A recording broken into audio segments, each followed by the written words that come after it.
This is it. Okay. Welcome to another session of questions for Pastor.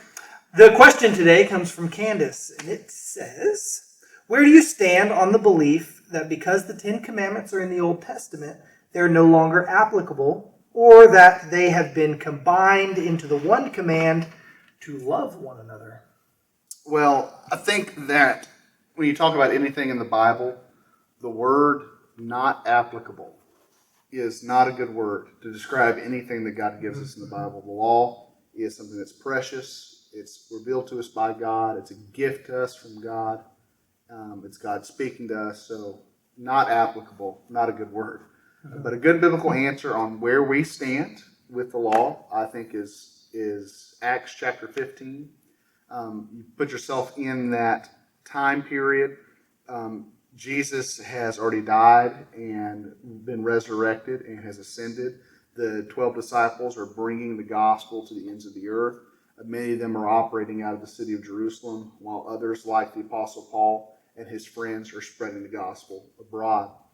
And as they're spreading the gospel abroad, many Gentiles begin to come to Christ. And it gets to the point where more Gentiles are coming to Christ than Jews. Now, this really shocks everyone because Christianity is inherently Jewish. And if you were a Jew living during this time, you would have certainly thought that Jesus came to die for the sins of Israel. He came to rescue Israel. That seemed to be what prophecy was saying in the Old Testament.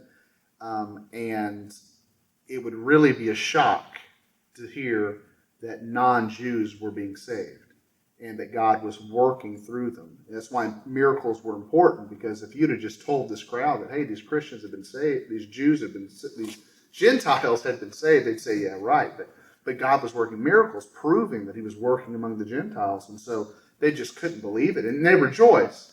But in that Jewish community in Jerusalem, there were many Pharisees who ended up coming to Christ, becoming part of the church. And they had big problems with Gentile Christians not keeping the law. And so they demanded that Gentiles be taught to keep the commands of Moses, and went as far as to say that they didn't keep the law, they could not be saved, they could not be Christians, they couldn't be part of the church. So Paul is called back with his friends. They're called back to Jerusalem, and they hold the first business meeting in church history, the Jerusalem Council, where they get together to debate this. And so you can imagine the church there going back and forth, all people giving their side of it. Many people speak. Peter speaks.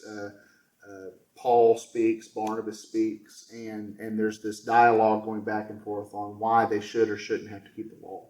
Now there at the council is the senior pastor of the church in Jerusalem. And so he is the one with the authority in the room. He's going to be the one that decides what we're going to do about this.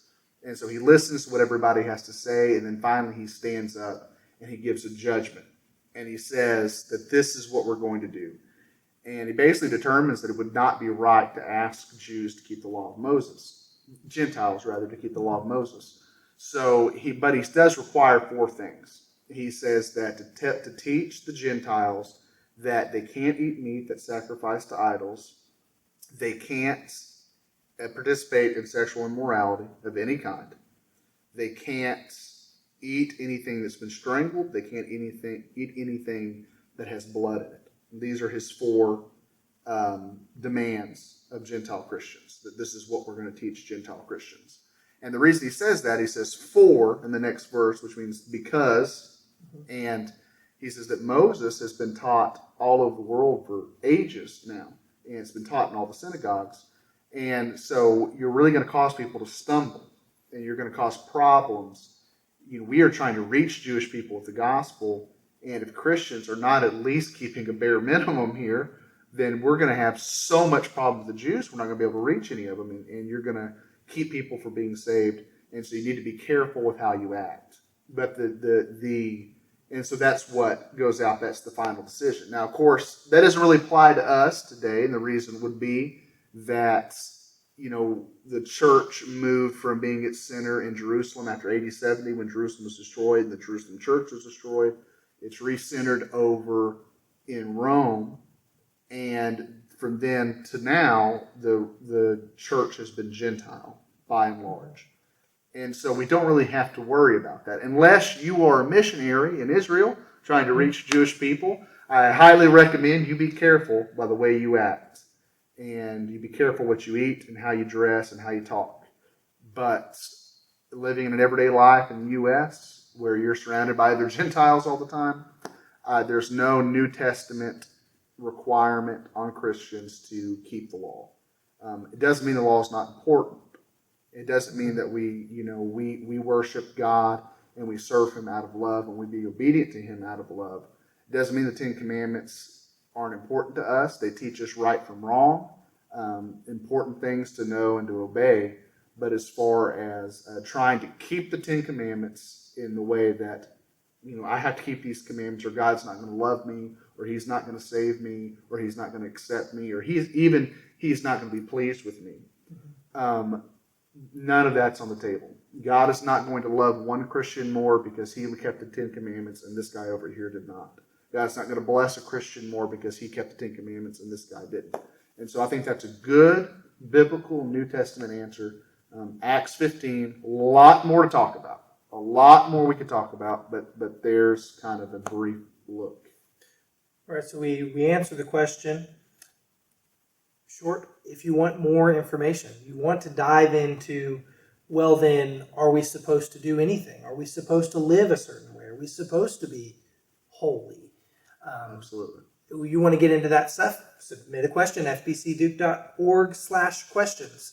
Ask that question. If you want to see stuff like this, but more in-depth, longer videos, an hour or more, let us know down in the comment section below.